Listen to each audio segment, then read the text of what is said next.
3D animation आप देख रहे हैं, इसी के माध्यम से हम आपको समझाएंगे कैसे कितना हुई, जैसे ब्लास्ट यहाँ पर ब्लास्ट होने सबसे बड़ा वजह था इसमें बहुत अधिक मात्रा में फ्यूल। चलिए आज आपको हम समझाते हैं अहमदाबाद प्लेन क्रैश कैसे हुआ, कितने नागरिक मारे गए, इसका कैसे घटनाएं हो गई, इसके बारे में जानकारी आपको देते हैं 3D एनिमेशन के साथ। समझिए आप लोग, एक दिनांक था वो 12 जून 2025 था, लगभग टाइम 1:38 PM था। किस प्रकार से वो बिल्डिंग में क्रैश हुआ, कैसे हुआ, इसके बारे में 3D एनिमेशन आप देख रहे हैं, इसी के माध्यम से हम आपको समझाएंगे कैसे कितना हुई, जैसे ब्लास्ट यहाँ पर हो गया, किस फंक्शन पे काम करता है। हवाई जहाज रनवे पर चलना शुरू कर दिया, लगभग 2 मिनट तक ये रनवे पर चला और इसकी स्पीड जब इसकी स्पीड 300 किलोमीटर प्रति घंटा की स्पीड से हो गई और जमीन से लगभग ये हाइट 191 मीटर की हाइट पर ये था। तभी जो है पायलट ने बोला कि मिड डे कॉल कि कुछ इमरजेंसी से आ गई है, इसमें जो फंक्शनिंग है वो काम नहीं कर रहा है, टेक्निकल एरर आ गया था। एटीसी कॉल किया और उसके बाद ये सीधे जाकर के एक बिल्डिंग में जो हॉस्टल था, जो मेडिकल के हॉस्टल था, उस बिल्डिंग में जाकर टकरा करके ध्वस्त हो गया, ब्लास्ट हो गया। और उसका ब्लास्ट होने सबसे बड़ा वजह था इसमें बहुत अधिक मात्रा में फ्यूल और फ्यूल लगभग 1,26,000 लीटर इसमें फ्यूल था, जिस वजह से धमाका बहुत बड़ा आता हुआ।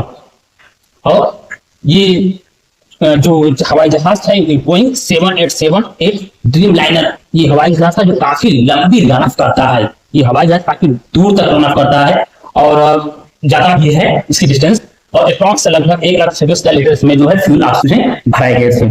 और क्या क्या संभावनाएं थी, कैसे हुआ, ये विंग होता है, आप मुझे देखिए ये विंग होता है, फ्यूल इसी में आपका होता है, इधर भी होता है उधर विंग होता है आपका। और इसके बाद यहाँ पर ये इंजन होते हैं, एक इंजन इस साइड होता है, दूसरा इंजन आपका उस साइड होता है, और यही आपका ही चलता है।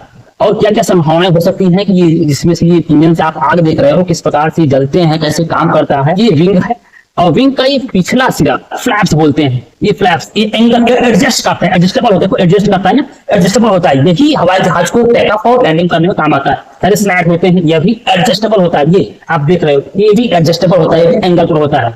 और ये आपके मशीन होते हैं, जो इंजन होता है ये होता है इंजन, और ये थ्रस्ट फोर्स आगे का एयर लेगा और पीछे भेजेगा और थ्रस्ट फोर्स आगे लगाएगा। जैसे हवाई जहाज देखो अपने आप चलना शुरू कर देता है। 4 सिद्धांत पर काम करता है हवाई जहाज, जो उड़ता है उसमें 4 सिद्धांत होते हैं, आपका थ्रस्ट होता है, लिफ्ट होता है, न्यूटन थोर लॉ होता है, बर्नौली थ्योरम होते हैं, इसमें थ्योरम को काम करता है। और यही एंगल, इसी एंगल को वो नीचे डालेगा तुरंत आपका हवाई जहाज ऊपर पहुंच जाता है। ये चीजें, यही एंगल आपका बहुत इसका काम रोल होता है। आप जिस प्रकार देखोगे एयरफॉल है, ये बर्नौली थ्योरम से पूरा आधारित बनाया गया है कि यहाँ पर एक गया है और एंगल जब आपका इधर हो गया, यहाँ पर प्रेशर अधिक लगेगा। अब हवा का प्रेशर देखो, हाई प्रेशर, यहाँ पर अधिक प्रेशर लग रहा है, अब यहाँ पर लो प्रेशर हो रहा है, यहाँ पर लो प्रेशर आपका हो रहा है, जिसकी वजह से वो हायर से लोअर जाता है, कोई भी चीज हायर से लोअर जाता है। इसी के कारण जो है हवाई जहाज ऊपर उठता है। यही रीजन होता है कि हवाई जहाज कैसे ऊपर उठता है। देखो ये नीचे हो गया, यहाँ प्रेशर हाई हो गया, अभी प्रेशर ऊपर लो हो गया, तो आप आराम से जो है हवाई जहाज टेक ऑफ करना ये उड़ना शुरू कर दिया। इसे यही रीजन होते हैं, ये दोनों के माध्यम से, ये इसका रोल है। मल्टीपल इस पर टेक्निकल रहते हैं इसमें, ठीक है। बाकी ये इंजन देखो यहाँ पर भी, यहाँ पर इंजन है, ये भी देखो आप, ये भी है विंग्स, ये भी विंग्स है। इस प्रकार ये इसमें इसी प्रकार ये आपका जो है ये वर्क करता है। कई राज्यों में गर्मियों के कारण भी ये ऐसी घटनाएं होती हैं। तो राजस्थान, अहमदाबाद लगभग टेम्परेचर बहुत हाई होता है। हाई होने की वजह से क्या होता है, जो एयर के पार्टिकल होते हैं वो जमीन से बहुत कम होते हैं और ये बिखरे पड़े होते हैं, जिसकी वजह से ऐसी घटनाएं हो सकती थी।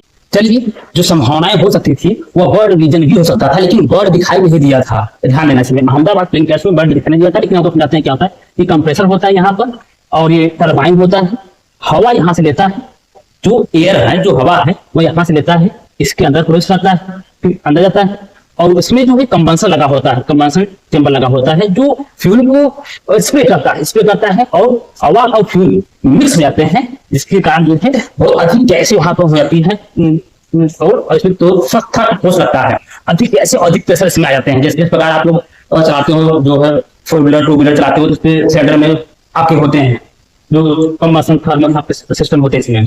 तो इसमें क्या होता है कि गैस इसमें निकलते हैं और नोजल होता है, ये नोजल है, नोजल के माध्यम से जो है ये गैस बांट लेता है और फोर्स आगे लगता है। होता क्या है कि जब बर्ड आकर के फंस जाएगी इस टरबाइन में, इस आगे वाले टरबाइन में फंस जाएगी, तो होता क्या है कि एयर के पार्टिकल बहुत कम आना शुरू हो जाएंगे और कम एयर के पार्टिकल आएंगे और कंबंशन से फ्यूल निकल ही रहा है, फ्यूल निकल, एयर के पार्टिकल का फ्यूल ज्यादा हो गया, जिसकी वजह से यहाँ पर एक आग लग जाएगी, इस इंजन में आग आग लग जाएगी और आग, देखिए इंजन में आग लगना शुरू हो गया, आपका आग लग जाएगी, जिसकी वजह से ये आपका इंजन जल भी सकना हुई, आपका देखो यहाँ पे इंजन आपका जलना शुरू कर दिया और जब जल जाएगा तो काम करना बंद कर दिया। यही आपकी पॉसिबल रीजन थे। और अब जब ब्लैक बॉक्स आएगा तो जो भी संभावनाएं रीजन है, एक वीडियो आपको और बनाएंगे, जो ब्लैक बॉक्स आ जाएगा तो वीडियो बनाएंगे और सारी डिटेल्स जानकारी देंगे कि पायलट ने क्या बोला था और अंदर सिस्टम में क्या कमी हो गई, सारे फंक्शन इसमें काम करते हैं, सारे फंक्शन काम करते हैं, क्या क्या त्रुटियां आई थी, आपको चर्चा